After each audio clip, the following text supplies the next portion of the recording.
Good afternoon, ladies and gentlemen. Thank you for your patience. I wanted to wait before coming out here until I could get a full readout on the President's meeting with a group of United States senators. Today, the President hosted a meeting at the White House with chairmen, ranking members, and other members of the Senate Banking Committee, Senate Foreign Relations Committee, Senate Armed Services Committee, and Senate Select Committee on Intelligence to discuss Iran. The President was joined by his national security team, including Secretary of State John Kerry and National Security Advisor Susan E. Rice. The meeting lasted approximately 2 hours. The President made clear that achieving a peaceful resolution that prevents Iran from obtaining a nuclear weapon is profoundly in America's national security interest. The initial 6-month step of the P5+1 proposal would halt progress on the Iranian nuclear program and roll it back in key respects, stopping the advance of the program for the first time in nearly a decade and introducing unprecedented transparency into Iran's nuclear activities while we negotiate a long-term, comprehensive solution. The President underscored that in the absence of a first step, Iran will continue to make progress on its nuclear program by increasing its enrichment capacity, continuing to grow its stockpile of enriched uranium, installing advanced centrifuges, and making progress on the plutonium track at the Arak reactor. The President noted that the relief we are considering as part of a first step would be limited, temporary, and reversible, and emphasized that we will continue to enforce sanctions during the 6-month period. He dispelled the rumors that Iran would receive $40 or $50 billion in relief, noting that those reports are inaccurate. The President expressed his appreciation for the bipartisan congressional support for the most effective sanctions regime in history. He reiterated that the purpose of sanctions was and remains to change Iran's calculus regarding its nuclear program. He indicated that new sanctions should not be enacted during the current negotiations, but that they would be most effective as a robust response should Iran not accept the P5+1 proposal, or should Iran fail to follow through on its commitments. The President is determined to prevent Iran from obtaining a nuclear weapon and firmly believes that it would be preferable to do so peacefully. Therefore, he has a responsibility to pursue the ongoing diplomatic negotiations before turning to other alternatives, including military options. With this current P5+1 proposal, we have the opportunity to halt the progress of the Iranian program, roll it back in key respects, while testing whether a comprehensive resolution can be achieved. With that, I'll take your questions. Julie. Thanks, Jay. I had a couple questions on that meeting. Did the President walk away from the meeting with any assurances from lawmakers about their willingness to pause sanctions for the period of time he's seeking? The President made the case that I just described to you. I won't speak for senators who were there. There was obviously a diversity of opinion represented in the room. I would point you to public statements by Senator Corker on this issue.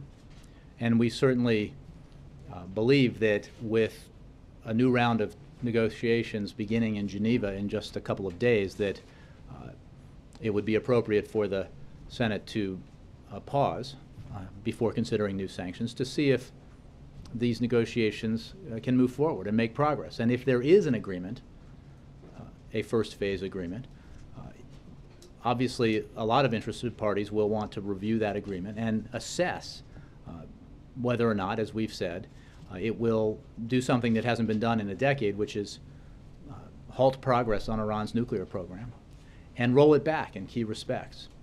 So we are appreciative of the meeting, and the President obviously spent a fair amount of time with these senators because this is such an important issue, and Congress has been such an important partner in helping the administration and our partners and allies construct the most comprehensive and effective sanctions regime in history.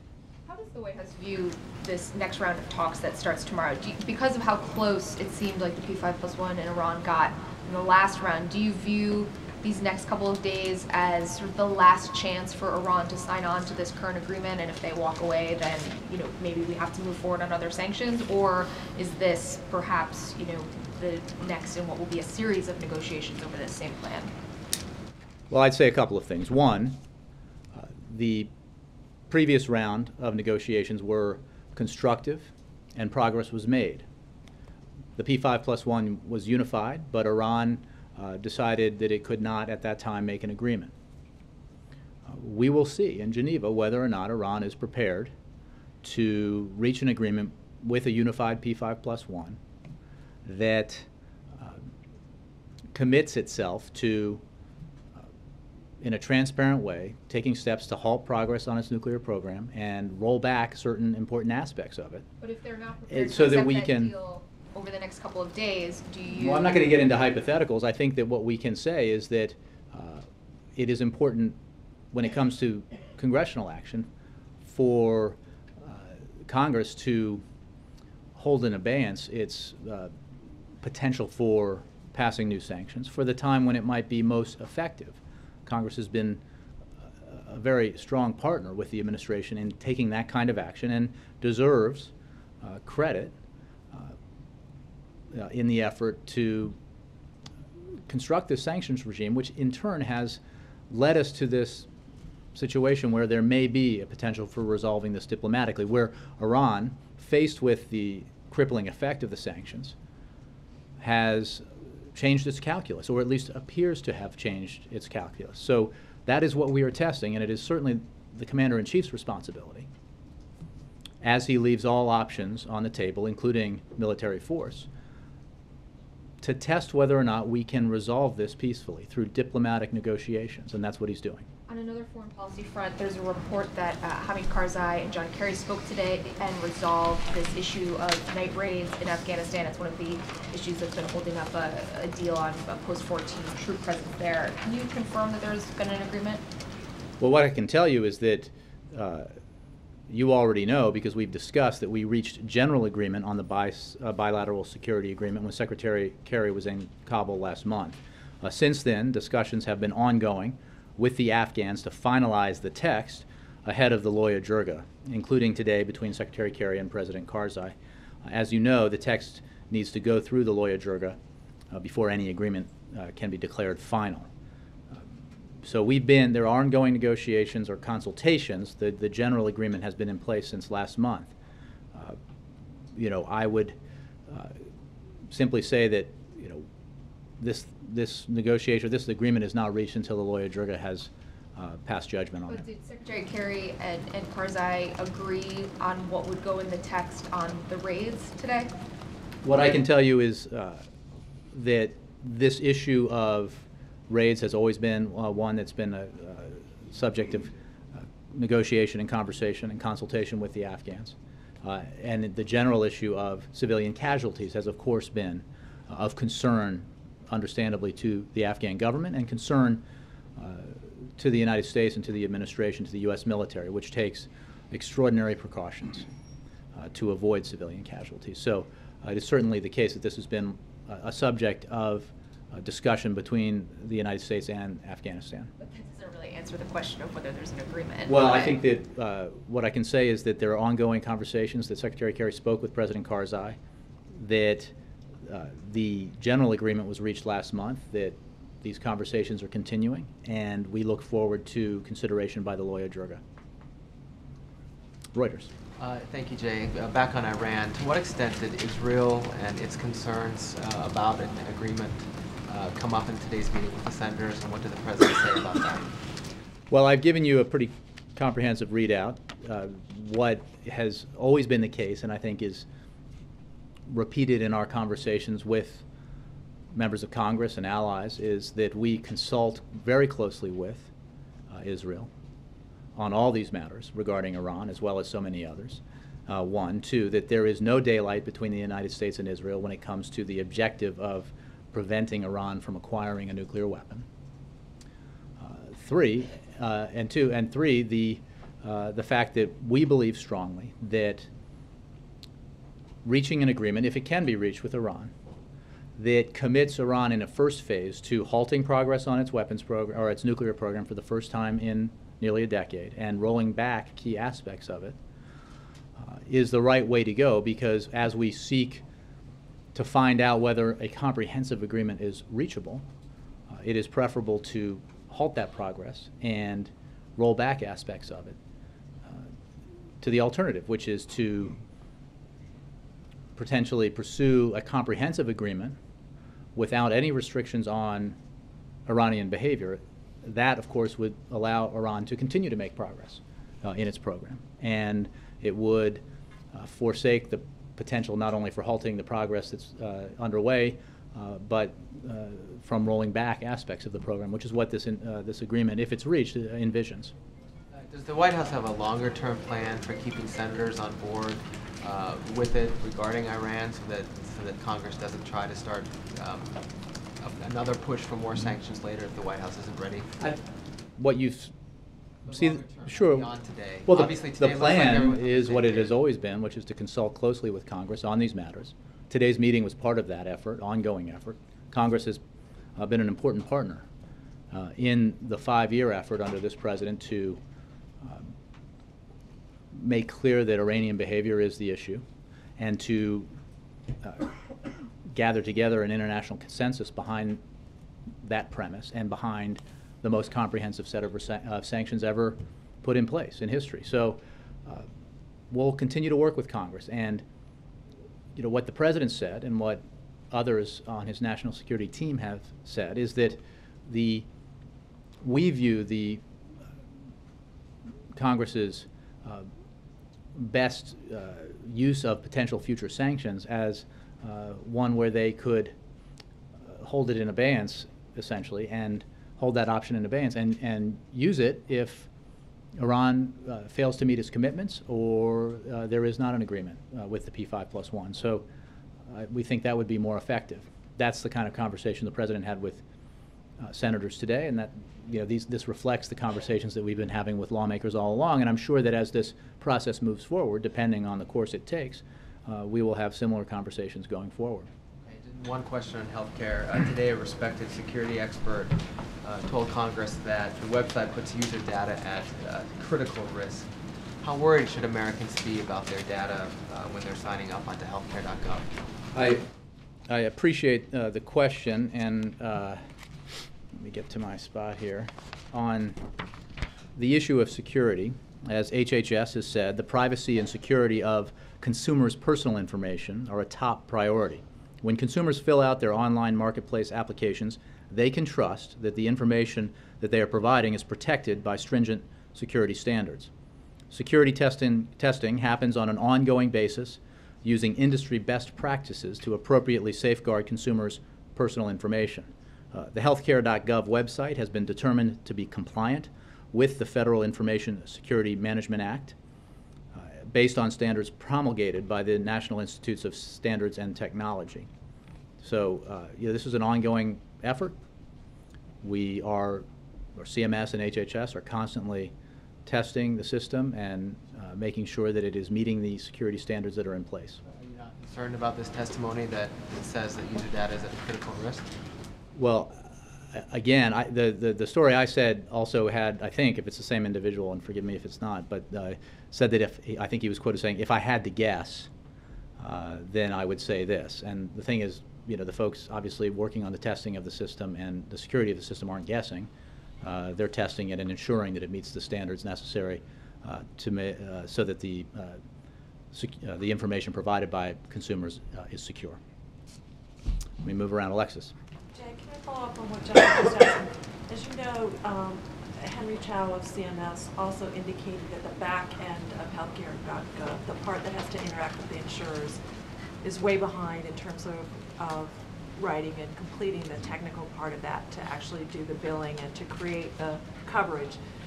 I have two questions. Is the president at all concerned that getting that far behind in that part of healthcare.gov will prevent policies from being issued by January 1 for those people who have to make their selections by December 15th?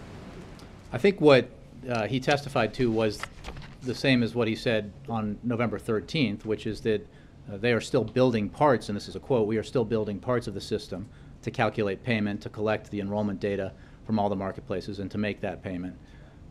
That's from testimony a week ago, or nearly a week ago. So the breaking news alert today is actually not breaking news unless you sort of do that on a monthly basis. The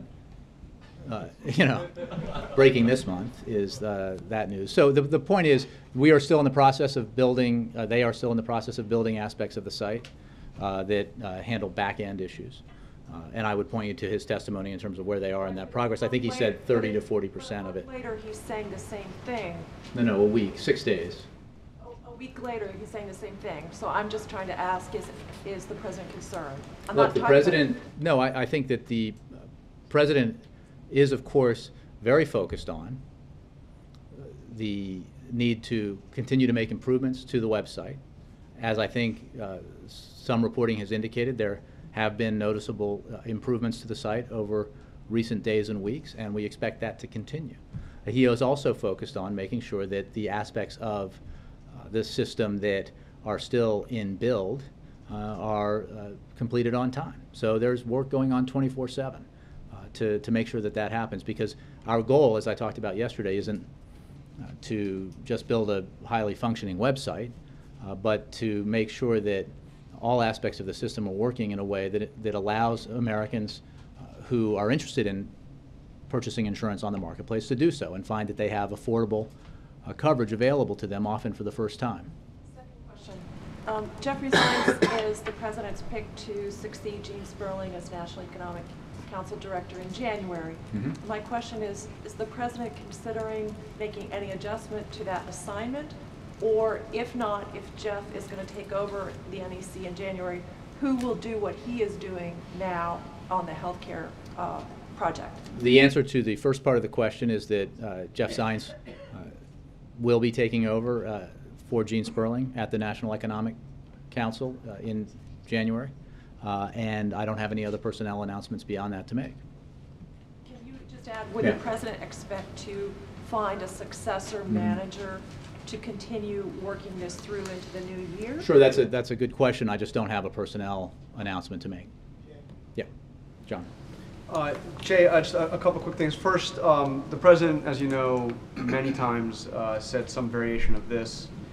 We will keep this promise to the American people. If you like your doctor, you will be able to keep your doctor, period. Is that promise still operative? John, the president made clear throughout the effort to pass the Affordable Care Act and throughout the period in which that continues to this day in which Republicans have sought to repeal it, that the vast majority of the American people, those who have insurance through their employers, who have insurance through Medicare or Medicaid, will not see a change, and that includes to how their plans allow them to get access to different doctors. The reality of the insurance system that we've seen over the years is that these plans change all the time. So there are limits if you're building on the private insurance-based system that the president is doing, using the model from a Republican governor in Massachusetts, as he did. This is not a government-run insurance program.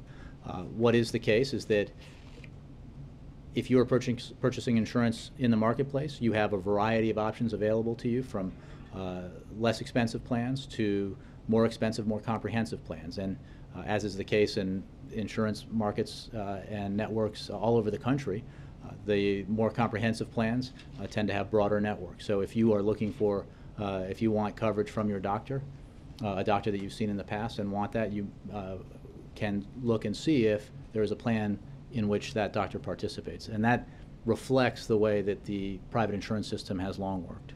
So is this another promise where he needs to kind of modify? Because that's not what he said. He said if you like your doctor, you can keep your doctor, period. But you just offered, for the vast majority, and depending on which plan you keep. And John, I think everybody understands how the insurance system works, and what the president clearly talked about throughout the effort to get the Affordable Care Act passed, and since in his efforts to make sure that it is implemented against the constant assault by Republicans who want to repeal it and replace it with exactly nothing, that the system is built on the existing private insurance system that we have in this country. And that allows for a reform that for the vast majority of the people, because they get insurance like you and I do and most people in this room through their employer or through Medicare or through Medicaid or the VA, for there to be no change beyond the added benefits that the ACA provides to all of us. And then if you are obviously uninsured, like 15% of the population, the only doctor you've been able to see is the doctor at the emergency room. And you now have, through expanded Medicaid in those states that wisely chose that option, or through tax credits that allow you to purchase affordable health care, you have a choice of doctor for the first time. If you're in the private insurance market, again, this is building on the private insurance market, there's an enormous amount of churn. If your insurance was canceled regularly, if it was changed regularly, that is part of a system that the ACA was designed in part to improve. And what is the case is that in state after state after state, individuals have more options than they've ever had before. They have different levels of coverage to choose from, and depending on the level of coverage they choose from, they'll likely have a broader network of doctors and specialists to be able to see. And if I can just clarification on this Henry Chow testimony, you cite what he said 6 days ago. Today, it seems he's much more specific. He's saying that 30 or 40% of this tax system that allows for the payments to go to the insurance companies has not even been built. Well, I think they are building it, is what he said. Yeah, he said 30, 40. I mean, John, I guess the You're not concerned about that? John, I think, again, breaking news, the website is a problem, and we have been This is a whole other working problem. on it.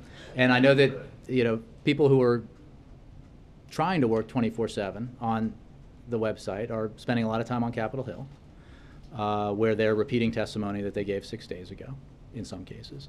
But the fact is, yes, we're concerned about the website. That's why the president is focused so intently on making sure that the best possible teams are working on making improvements to it, that people are working around the clock, 24 hours a day, 7 days a week, to fix the problems that the website itself has experienced and to ensure that all aspects of it are functioning when they're supposed to function. And you know, that's where we are on November, you know, late November in 2013. We're focused on a troubled website that needs to be fixed. We're focused on solutions to problems that exist.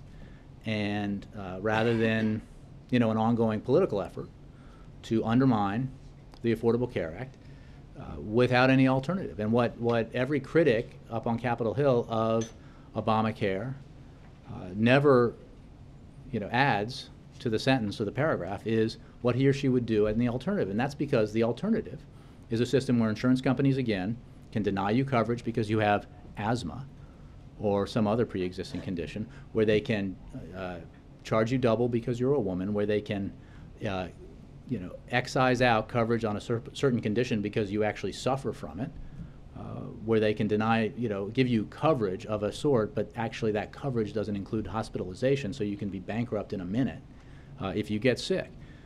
That's the debate we had, and in many ways, while there is justifiable focus on the problems with the launch, that's the debate we're still having, because to this day, Republicans have refused to offer an alternative.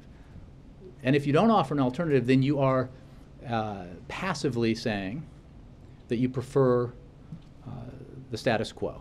And they ought to concede that and say they want a system where insurance companies can deny you coverage because you have a pre-existing condition. They want a system where insurers can charge you double if you're a woman, you know, insure one child but not the other because one's sick and one's healthy. You know, that's not what the president believes is right. And we are still having this debate. And we're, you know, engaging this debate obviously is made more difficult for us because of the problems with the website. And as the president said, that's on us. It shouldn't be that way, and that's why we're working so hard to fix it. Can I just ask you if there's anything to this report, or maybe you can just knock it down, that interviews were faked in the Bureau of Labor Statistics surveys on the unemployment numbers? Is there anything? Well, look, I would refer you to the census. That story is obviously misleading. I think a lot of people shed a lot of credibility engaging in conspiracy theories last fall about you know, rigged jobs numbers. I have to tell you, as somebody who's been here for a long time, when month after month after month the jobs numbers came in and then later were revised upward. It sure didn't feel like they were helping us. I remember the 0 jobs month in August of 11. I think that's now over 100,000 jobs created. Imagine how you and others would have reported it had the actual number been more accurate. Nothing of any of this. Absolutely not. Okay, Yeah. all right, thanks. Brianna. Thanks, Jay.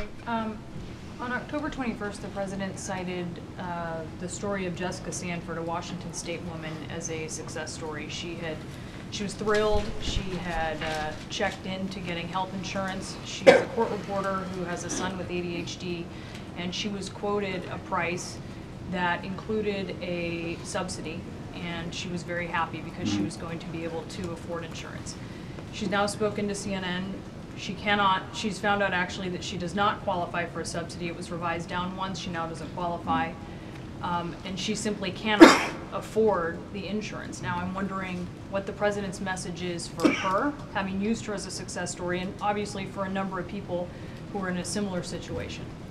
Well, first of all, as I know you, I think CNN included in its report, but not in that question, is that the Jessica Sanford is working with a state-based exchange, and it was the state exchange who, right, who quoted her and we're that. obviously I saw the news coverage, and I don't know whether or not the details are correct, but I can tell you that my understanding is Washington State health officials are reaching out to Ms. Sanford to make sure she has accurate information about her options, and I'd refer you to the Washington Health Benefits Exchange for more details. And now, while that state exchange has done a lot of things right, we also know that they have recently had problems with errors in tax credit estimates, and we're certainly as sorry as we can be that Jessica is one of the folks that has been affected by this, if that's the case, as reported. I think also it's important to note, again, as the state exchange looks into her personal situation and makes sure that all the numbers are accurate when it comes to whether or not she qualifies for a credit, that Jessica. You think she may qualify for no, I'm credit? saying I have no idea. I guess my I'm saying that question she is more got. that she's someone who it appears now she doesn't, and yet it's very expensive for her, and she's saying she cannot afford it. Again, I don't know the numbers about what her income is, what the coverage cited to her is. I know based on your. I mean, the president used her story. Absolutely, based on what she told the president, what she told the White House, she had been told by the state exchange when she was initially told she would get a subsidy, and therefore the coverage would be less expensive than what she's being told now. In either case, this is not the federal-run marketplace. This is a state-run exchange, so we don't have. The concept of her being an American. Brianna, if I could just finish certain my subsidies. sentence I'm just for saying one. If she can't Sure. afford it and she doesn't qualify for a subsidy, and she's And what in I'm this saying, Brianna, is predicament- I don't know her personal circumstances, and it's my understanding that Washington State Health Exchange officials will reach out to her to make sure that the information she's gotten is correct, because there has been, with her in particular and with other individuals in Washington State, instances of errors in the information they've been given, and that's what led initially to her believing that she would get a tax credit, and then to at least the current information that she won't. What I think is also noteworthy, and I saw it in your report or CNN's report, so I'll mention it now, is that she says she's still a supporter of the Affordable Care Act. And the Affordable Care Act is designed to give access to millions of Americans who, like her, have never had insurance before or have been uninsured for a long time, through affordable quality health insurance. Again, I don't know her personal economic circumstances or what is affordable for her, but there is no question that,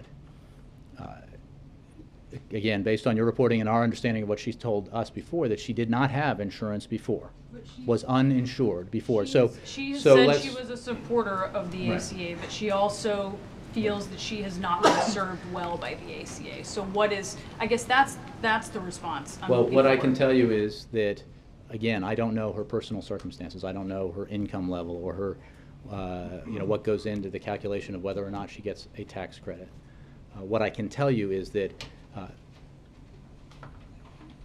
she did not get insurance at all. She was uncovered. She was uninsured, one of the 15% with zero coverage. And whether, well, again, I don't know her personal circumstances, but when we're looking at the fact that the Affordable Care Act would increase coverage in this country by tens of millions. The fact is that the status quo means that 15% of the population remains uninsured, and that 15% grows, because that has been the case over decades now, since the last effort to reform healthcare in this country, where the ranks of the uninsured have increased, where employers over years were shedding coverage, and premiums for all of us were going up. Healthcare costs were skyrocketing, and now for the first time in 50 years, since data has been reported, healthcare costs are growing more slowly than ever. But some people, like Jessica, may just fall through the cracks? Well, again, I don't know her personal circumstance, so I can't keep, guessing based on what you tell me. I can tell you that the Affordable Care Act is designed to provide affordable, quality health insurance to millions of Americans. What I can tell you, this doesn't apply to Washington State, but there's no question, because Republican governors around the country are making actually the fiscally unwise decision, as I think was reported about one state today, not to expand Medicaid, and they are choosing. That's not Washington. I just said in my answer, Rian, I just said this doesn't apply to Washington, but there are millions of Americans across the country who are going to be denied insurance coverage because governors across the country decided, for ideological reasons, not to expand Medicaid to their citizens. And that's certainly unfortunate. And we're working regularly with governors around the country and lawmakers around the country to make the case for why that is not the right decision for their constituents. And you have seen Republican governors in states like Ohio and Arizona and Florida make a different choice, because they know that's the right thing to do for their constituents, because providing people without insurance basic coverage through Medicaid is the right thing to do. Move around. Laura. What's the White House reaction to the bombing of the embassy in Beirut today, and do you think, in your opinion, it has anything to do with the conflict in Syria? The United States strongly condemns today's terrorist bombings in Beirut, which occurred near the Iranian embassy. We extend our condolences to the victims of this tragic event and to their families. We call on all parties to exercise calm and restraint to avoid inflaming the situation further. We support the government of Lebanon's commitment to conduct a thorough investigation into this attack. We look to all parties to cooperate with the investigation and urge that those responsible are brought to justice. Acts of terror only reinforce our determination to work with the institutions of the Lebanese state, including the Lebanese armed forces and the internal security forces, to ensure a stable, sovereign, and secure Lebanon. In terms of the purpose of the attack and those responsible, we've seen reported claims, but obviously we're making, as others are making, early assessments. But in this part of the world, people are saying that it's a direct consequence of what's happening in Syria, and now that Lebanon is completely involved. Again, but that's a judgment that goes to claims of responsibility, and we cannot, at this time, this early stage, independently confirm who is responsible, and until we can do that, it's hard to make a judgment about what the implications of the attack are. Jay, wanted to ask you first about Afghanistan, to follow up on Julie. There's a Reuters report saying that Hamid Karzai's spokesman is claiming that President Obama is going to write a letter to the Afghan people acknowledging mistakes made in the war on terror. Can you rule that out? Well, what I can tell you is we don't comment on presidential correspondence, and I don't have any specifics on any language of a letter that hasn't been written. More broadly, I would reiterate that we take every precaution to prevent civilian casualties, and we always express regret when civilians are killed. This is not a new issue in our relationship. It's one we've discussed openly in the past, and it's one we continue to work through. I think it is notable that our concern about potential civilian casualties is reflected in the extreme care taken by our military forces in Afghanistan. And that continues to be the case. And when there have been civilian casualties that have been verified, the military and the administration, the government of the United States has always regretted that and made clear that regret. Healthcare, on Brianna's questions about Jessica Sanford, if you repeatedly said you don't know the details, so if you don't know the details, how could the President of the United States go out there and hold her up as a success story without someone here at the White House checking out to see how she'd be impacted in Washington State? She contacted the White House, said what her circumstances were. But nobody checked that out and well, said, that- well, actually, you'll pay more. Or But you'll Ed, pay my less. understanding is that that is what she believed her situation was at the time that she wrote to the White House and that she participated in this event. Again, if you look at CNN's report, and again, I'm saying I can't independently verify it. I'm not doubting CNN's report, but that she was then notified that there were errors in the calculation of the tax credit that reduced her credit and then told her that she got no credit. That's something that the Washington State Exchange does. What I can tell you is that at the time, she believed she was getting a tax credit that would make insurance affordable or more affordable for her. And I think it's important to remember, again, very important to remember, and I would encourage you, Ed, when you do the story to focus on this, that she was uninsured and is uninsured, and that the status quo ante for her and for 15% of the population is no insurance. It's going to the emergency room so that everybody in this room and everybody around the country foots the bill. That's bad for her and her family, bad for everyone of that 15%, and bad for our economy, and bad for every one of us who has to bear the cost of that system. The McKinsey and Company report that was done, I believe, back in March, suggesting there might be problems with the website. I want to give you a chance. I haven't heard you asked about it yet. Sure. In general, and I understand you've been upset before about some of the documents Republican Darrell Issa has put out there, so I want to make clear they're being put out by a Republican. If you want to respond, great. But specifically, I want to know, as you answer that, was the President briefed on that report? Here's what I can tell you. As we have said many times now, I myself many times and others, and this has been frequently reported, flags were raised throughout the development of the website, as would be the case for any IT project of this size and complexity. Those issues, including the ones from 6 months before the launch, were in turn taken up by the development team housed at CMS. But nobody anticipated the size and scope of the problems we experienced once the site was launched, as we've discussed repeatedly. Since that time, experts have been working night and day to get it functioning, and that is where our focus is and should be right now. The review that you cite and that has been reported on took place in the spring of 2013 and involved an outside management consulting firm. It was a qualitative review based on interviews with project stakeholders within the government and reviews of relevant planning documents. The purpose of the review was to describe how consumers would use the FFM, the federally, the marketplaces, the federal marketplaces, identify risks that could affect the consumer experience, and provide strategies to mitigate those risks. The review was not a technical review of the website's functionality. The review recommended certain proactive steps to mitigate risks, and those recommendations were acted upon.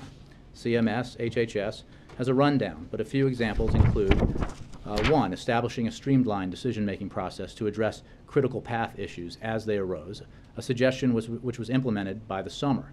CMS also created a centralized interagency governance process to support efficient decision-making around operations. 2, requirements for the website should be finalized promptly. That recommendation was accepted, and the website requirements were finalized in short order. And then 3, to address the concerns raised in the review about states' preparedness, CMS developed and communicated new milestones and deadlines to state-based marketplaces. So the President was not briefed on it?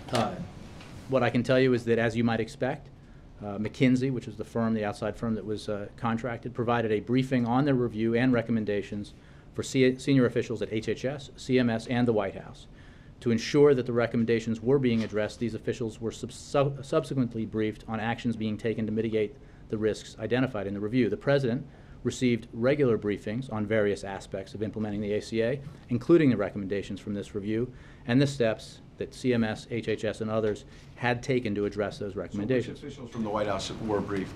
A variety of officials involved in the effort. And then it did make it up to the President? The President was briefed regularly on aspects of implementing the ACA, including the recommendations from this review and the steps that CMS and HHS were taking in response to those recommendations. So this now suggests that as early as March, all the way up to the President, they at least knew there were problems.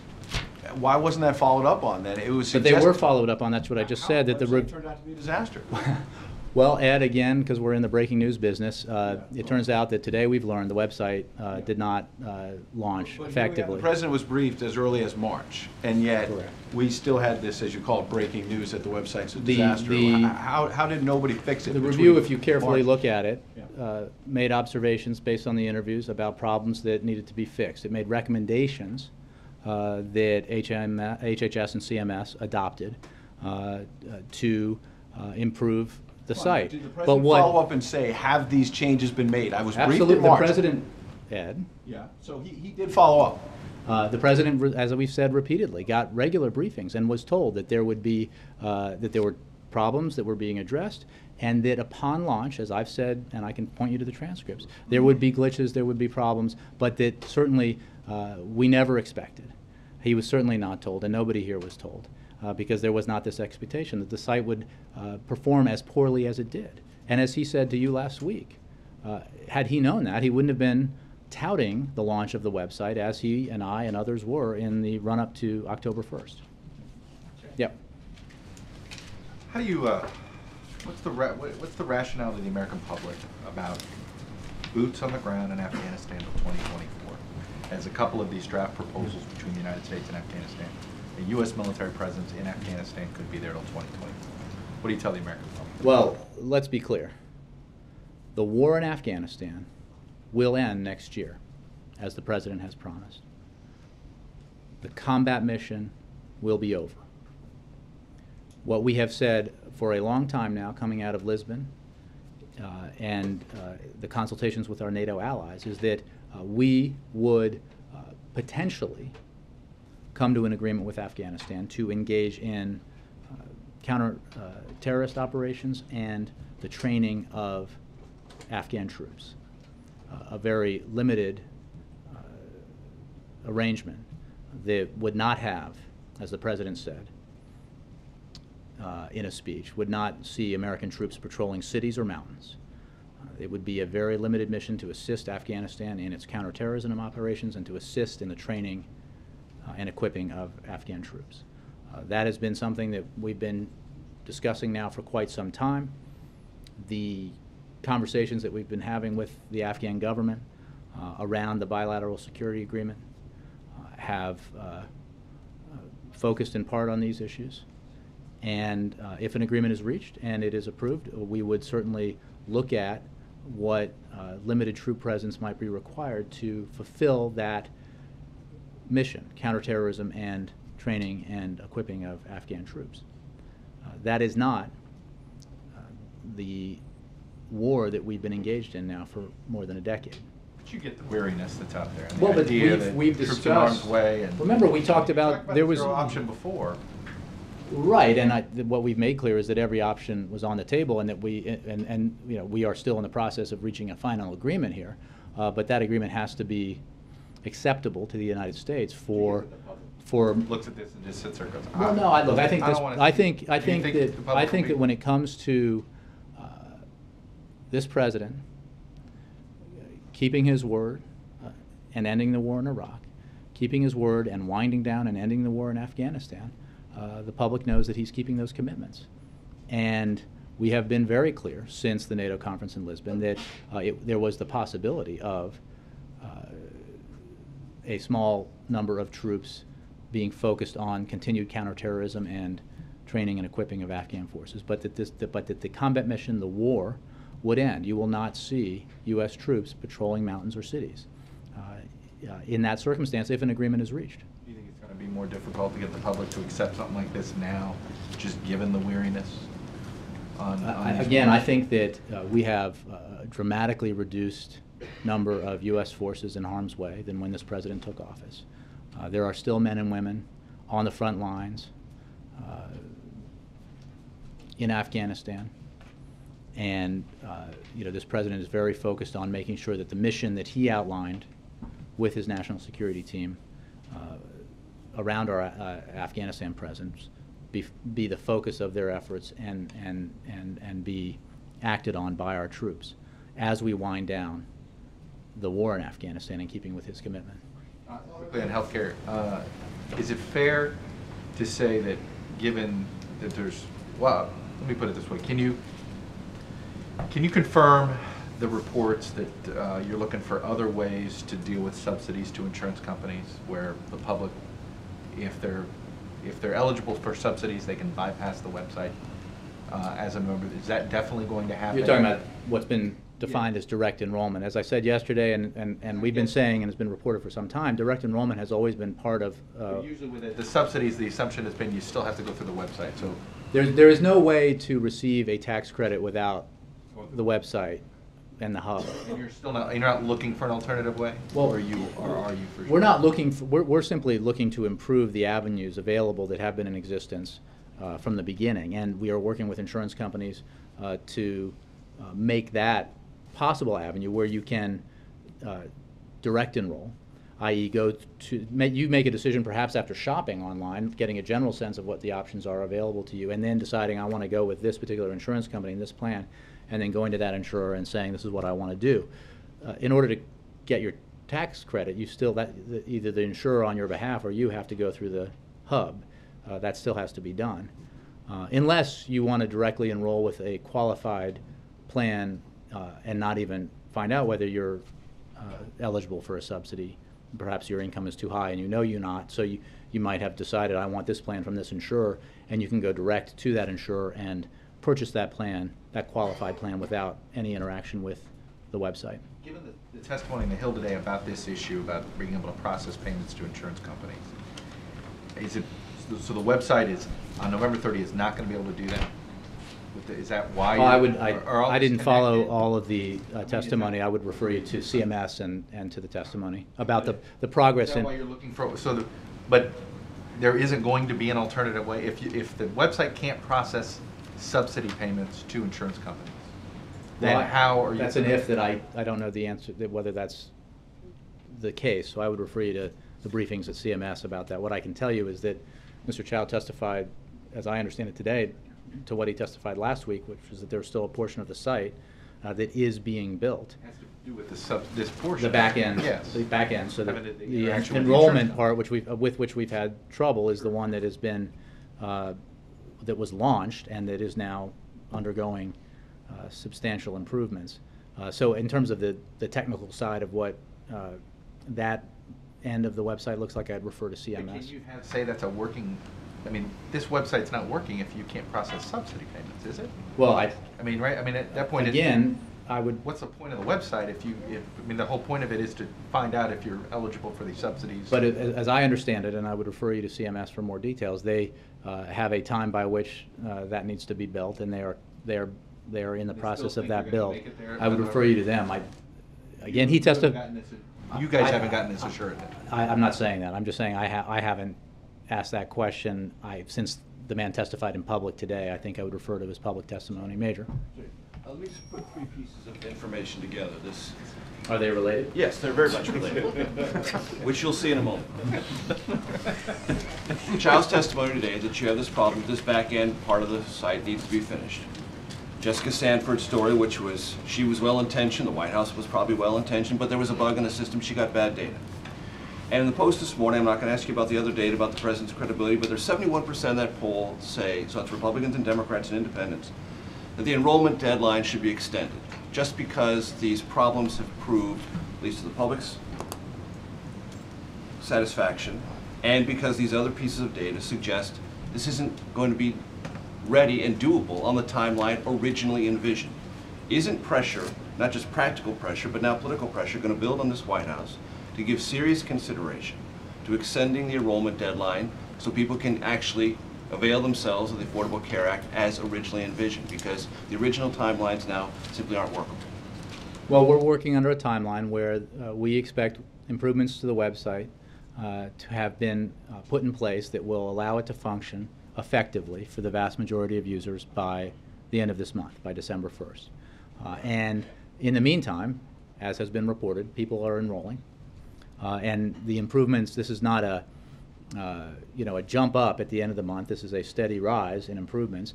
Those improvements have led to a more effective website and to improved enrollment. As we sort of roughly understand. Obviously, we'll have data to release monthly when it's available. But you know, our focus is on fixing the website and getting it working and making sure that Americans are able to enroll either online or in person or through call centers, so that those who want to buy insurance and have it kick in on January 1st are able to do that.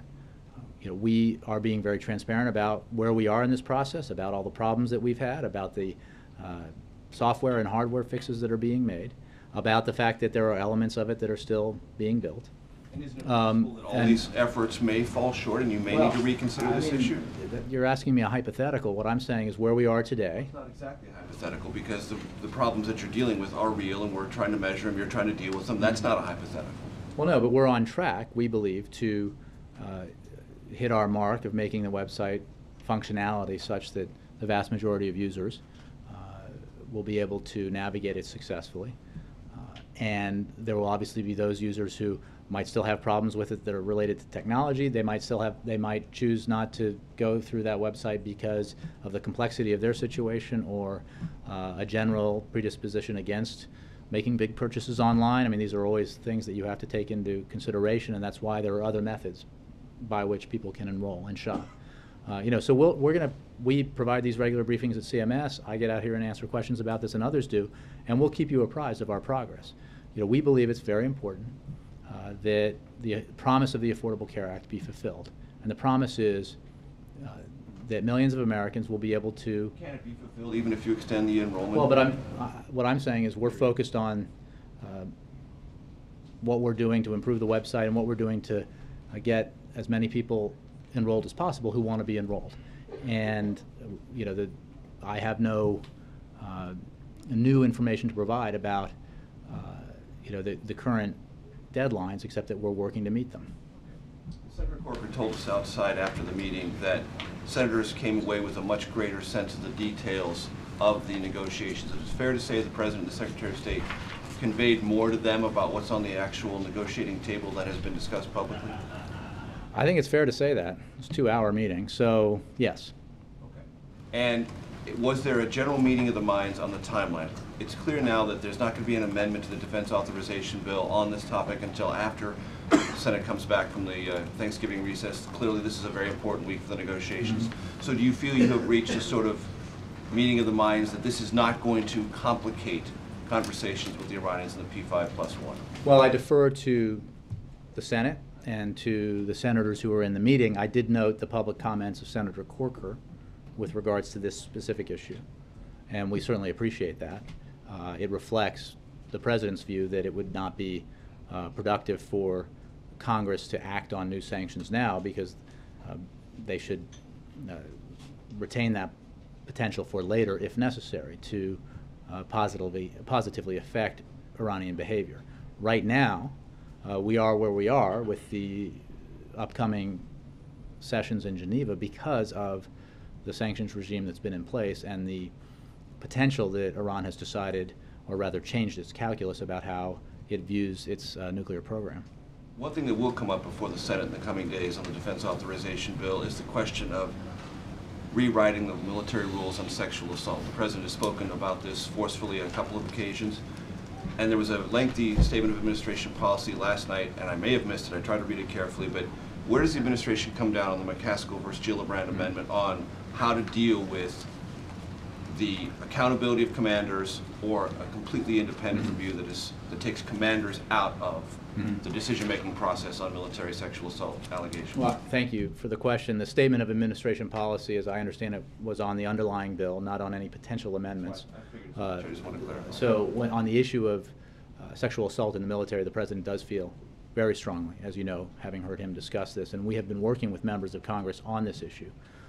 It is something, as I said, the President is very concerned about, and that's why he has directed Secretary Hagel and the rest of his team to address this issue aggressively, to make sure that victims are being helped and that perpetrators are being held accountable. But you know, we're continuing to work with members of Congress. Beyond the statement of administration policy on the underlying bill, I don't have any more insight on potential amendments at this time. What I can tell you is that we consider this to be a very important issue. So there is no position one way or the other which is better, McCaskill or Gillibrand? Beyond what we put out on the underlying defense authorization bill, I can only tell you that we're working with members of Congress who are very concerned about this issue, as the President is. Now, you may not know the answer to this, but I want to bring this up to you. I know you know this. The President is one of 61 famous politicians, historians, and others who recited the Gettysburg Address for Ken Burns. Yes. Now, there are 2 copies of that Gettysburg Address. One's called the Nicolai, one's called the Hayes, and both at the Library of Congress. Neither of them include "under God," which is the way the President read it. Many others included a reference to God in the Gettysburg Address. I'm just curious if you know why the President I think read it that way. he read the version of the address that Ken Burns provided. I think Ken Burns is a noted Civil War Ken scholar. Burns provided to him. Yes, that's my understanding. The Nicolai version. Yeah. Would the President like to see a technical fix bill to the health law pass Congress? And does last week's executive action suggest that the White House believes it's politically impossible right now?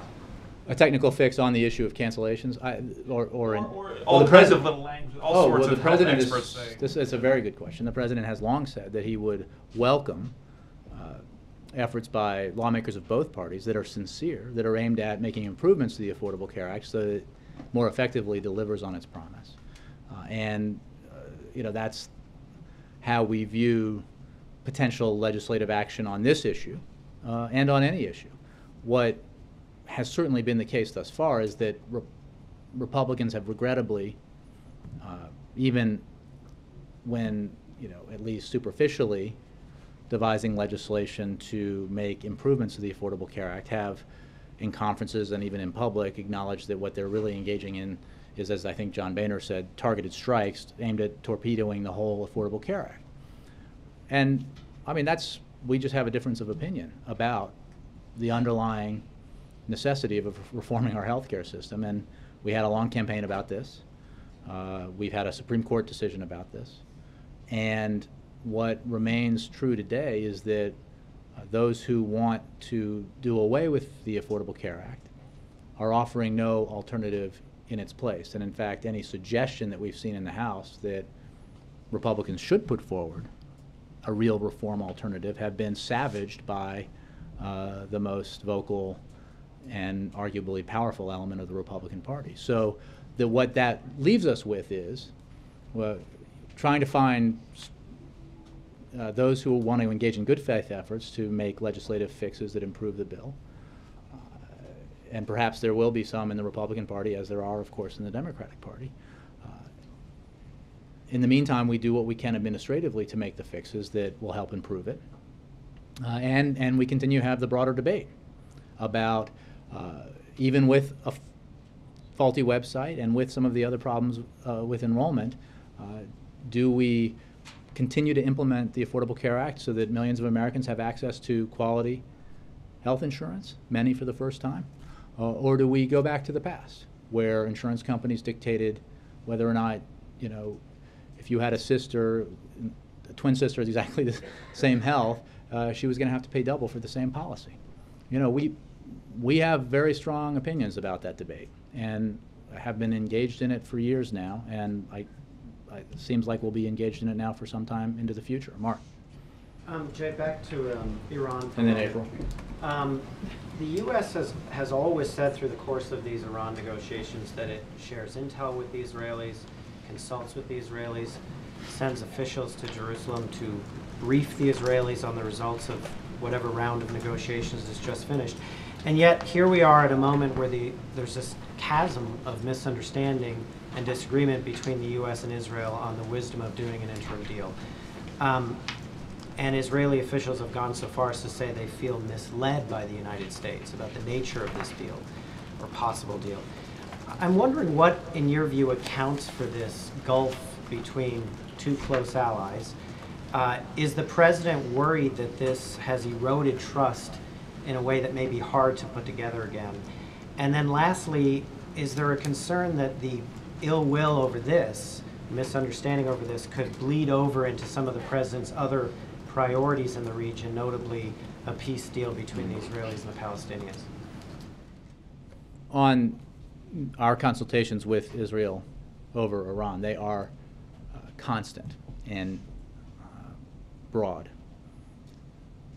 And in all cases, they start from the firm understanding by both sides that we share the same goal: to prevent Iran from acquiring a nuclear weapon.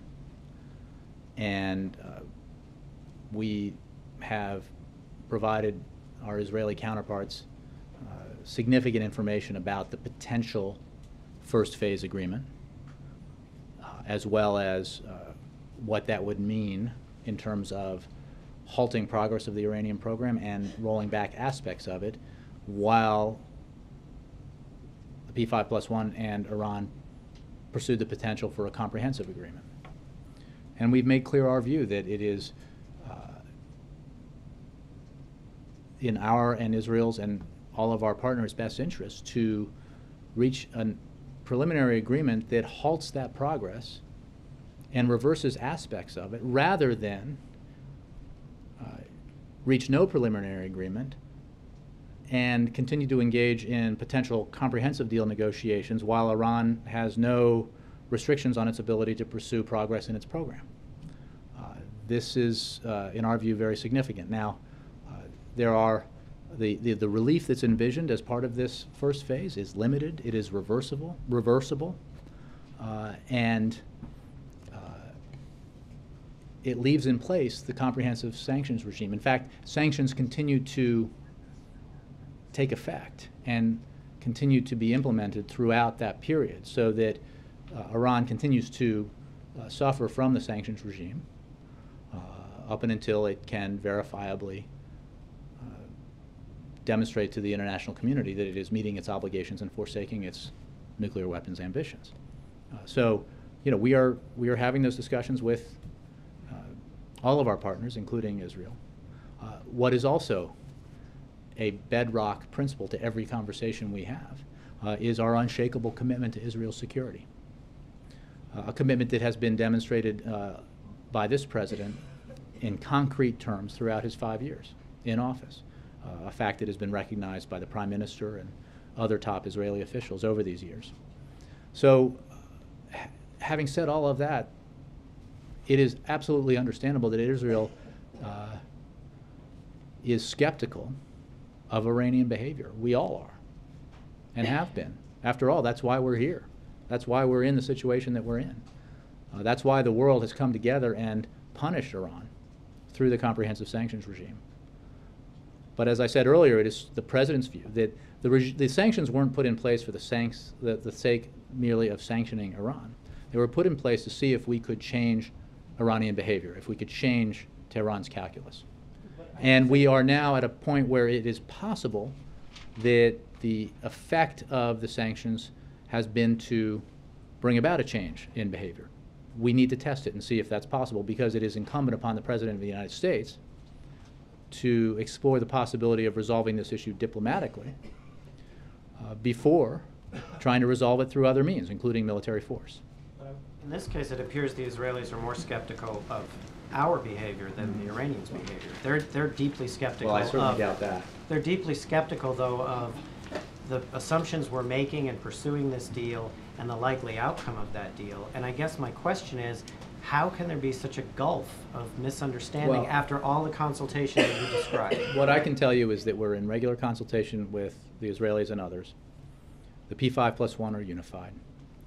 The deal envisioned, if it is reached, will, I think, upon inspection, demonstrate that there is a transparency involved that will ensure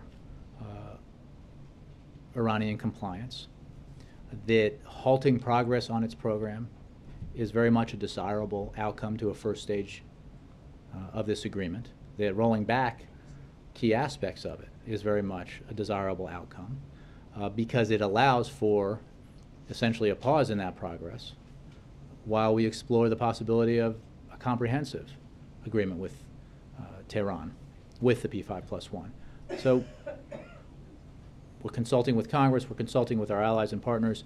We will see if an agreement can be reached in this first phase, and then obviously we will, if it is reached, be able to judge the details of it I mean collectively, and then its implementation, including whether or not the relief that might be provided is, in fact, as we've said it is, limited and reversible, and whether or not Iran is complying, and that we have mechanisms in place to make sure that we can verify their compliance. And one last thing, spillover effect on the Israeli-Palestinian process?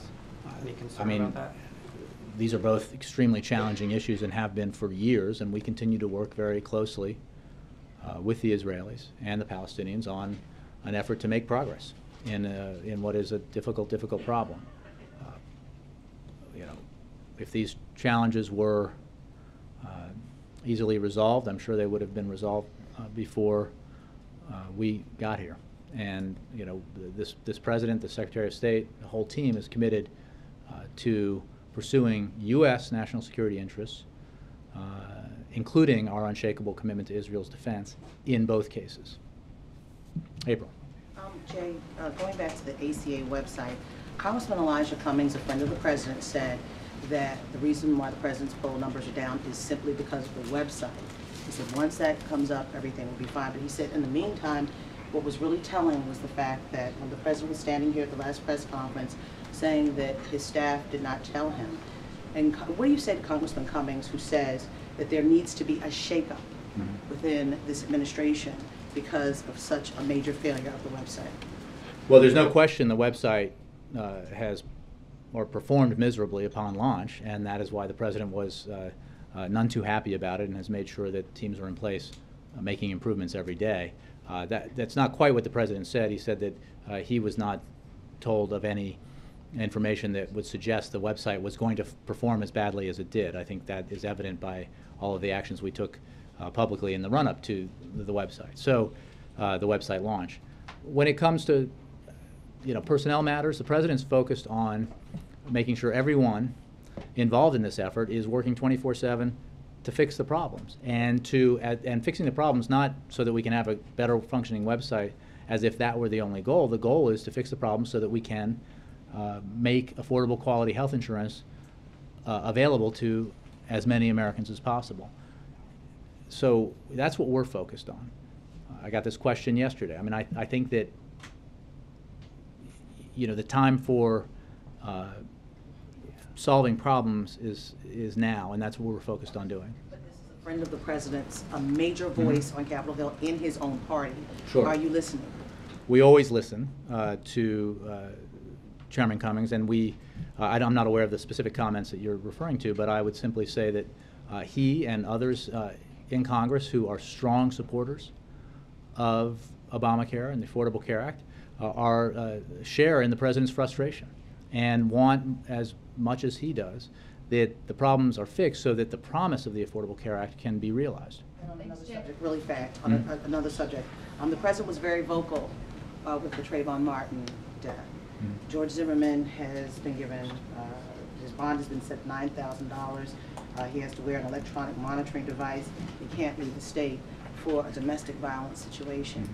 Was the president aware of this yesterday, and what has he said about this since he was so vocal before? And granted, each situation has nothing to do with each other, but this person has a pattern, it seems, of trouble with guns. I haven't had a discussion with him about that, and in terms of that specific incident, it's obviously one being handled by local law enforcement. Roger? Thanks. Secretary Sebelius, is she still taking part in the daily briefings at the White House on the health care fix? Well, Secretary Sebelius is very much a part of the team. I'm not sure that there are daily briefings involving the Secretary or have ever been daily briefings here at the White House. The Secretary is very much involved in the effort, though. Is she overseeing the fixes that are going on, or is she's the Secretary of HHS, of which CMS is a component? Jeff Zients was brought in to manage that effort, but he is doing so for CMS and therefore for HHS. So she's still overseeing them? Absolutely. John. And I gotta go. Gotten back from the White House, some senators released a statement, actually a letter to Secretary Kerry on Iran, and they basically said sanctions on Iran should not be rolled back unless the Iranian nuclear program is rolled back rather than being frozen. Just wondering, is it viable to make a deal with the Iranians when Senators Menendez, the chairman of the Foreign Relations Committee, Senator Schumer, another ally of the president's, are saying that it's not? Well, again, I haven't seen, since I've been here, the statement that you mentioned, but the fact is, the first phase does envision rolling back, as well as halting progress.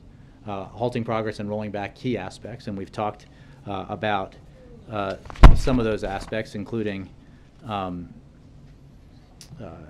its enrichment capacity, its stockpile of enriched uranium, its ability to install advanced centrifuges, and the plutonium track at the Iraq reactor. So these are areas that are very concrete and significant. So when we talk about halting progress and rolling back, this would, if it comes to pass, be a very serious substantive agreement. Also, as I mentioned earlier, the proposal we're discussing here does not roll back sanctions. It provides, in fact, it explicitly leaves in place the sanctions regime and the structure that has upheld the sanctions regime. It provides limited temporary relief on a scale that is significantly lower than has been reported, and only in return for verifiable compliance with the obligations that Iran would make should an agreement be reached. So again, this is an administration that led the way to building the most effective, comprehensive, and crippling set of sanctions in history, precisely to test whether or not Iranian behavior could be changed through those sanctions. We are now at the point of seeing whether or not that can happen. Our only interest in this is in resolving the fundamental question, that is preventing Iran from acquiring a nuclear weapon. It is far preferable to do that peacefully than to do it through other means, including military force. But at no point in this process has the president ever said he removes any option from the table. But it is his obligation as president and commander-in-chief to at least test whether or not there is a resolution available here that is verifiable and transparent, that could reassure the international community, the United States, Israel, and all of our allies and partners, and every country in the region, that Iran has forsaken its nuclear weapons ambition. And that's what we're testing. If Iran does not agree, if Iran does not comply, we will retain the capacity to reverse the limited relief that a first phase would provide, and to increase sanctions. That is explicitly what we have been discussing with Congress, that they should retain, for maximum leverage, the possibility of leveling new sanctions should they be necessary to respond to Iranian behavior. Right now, we're in the process of testing whether or not the opening that Iran has indicated is real. So no concern about the viability of a deal with Iran if senators are not on board with such a deal? Well, again, I think we had a very good discussion here at the White House. We heard a diversity of views.